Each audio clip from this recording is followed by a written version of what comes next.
پھر جب قربانی کا دن آتا ہے، ایک مسلمان خود قربانی ذبح نہیں کرتا، غیر مسلم کے ہاتھ سے یا ایسے آدمی کے ہاتھ سے جسے کلمہ نہیں آتا، جسے بسم اللہ تسمیہ نہیں آتا، اس کے ہاتھ سے قربانی ذبح کراتا ہے۔ فرمایا پہلے تو یہ کہ خود اپنے ہاتھ سے قربانی کو ذبح کرے۔ اگر ایسا ممکن نہیں ہے، فرمایا قربانی کے وقت وہاں موجود ہو، کسی مسلمان کے ذریعے دائنے ہاتھ سے قربانی کو ذبح کروائے، ذبح ہوتے وقت تسمیہ اور تکبیر پڑھے تاکہ جانور حلال ہو جائے، تاکہ اس کے دل و دماغ میں بیٹھ جائے میں یہ عمل اللہ کے لیے کر رہا ہوں۔ فرمایا جب قربانی کا دن آتا ہے تو مسلمان ایک اور کوتاہی کرتا ہے، جانور کو قبلہ رخ نہیں لٹاتا، ویسے ہی ذبح کر دیتا ہے۔ حالانکہ شریعت مطالعہ بتاتی ہے کہ قربانی کے جانور کو ذبح کرتے وقت قبلہ رخ لٹانا لازمی ہے۔ پھر جب قربانی کا جانور خرید لیا، فرمایا مسلمان دو کوتاہیاں کرتا ہے۔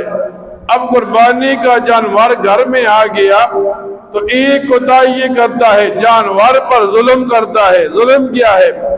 فرمایا یہ قربانی کے جانور کے بارے میں دھوپ میں بندہ ہے اسے احساس نہیں، بارش میں بندہ ہے اسے احساس نہیں، اب وہ بھوکا ہے پیاسا ہے اسے احساس نہیں۔ جب یہ آدمی جانور کو خرید لیتا ہے، اب اس پر لازم ہو جاتا ہے کہ اس جانور کا خیال رکھے، کیونکہ یہ جانور اس کی نجات کا ذریعہ بنے گا، کیونکہ یہ جانور پل صراط پر اس کے لیے سواری بنے گی، کیونکہ یہ جانور کل نیکیاں بن کر اس کے نیکیوں کے پلڑے میں ڈال دیا جائے گا۔ فرمایا دوسری کوتاہی مسلمان کرتا ہے کہ جانور گھر میں آ گیا، اب یہ جانور سے نفع لیتا ہے۔ مثال کے طور پر ایک آدمی نے گائے خریدی، اب یہ گائے دودھ دینا شروع کر دیتی ہے اور یہ آدمی بے فکر ہو کر اس دودھ کو استعمال کرتا رہتا ہے، سمجھتا ہے یہ دودھ میرا حق ہے۔ اب شریعت مطالعہ دو راستے بتاتی ہے۔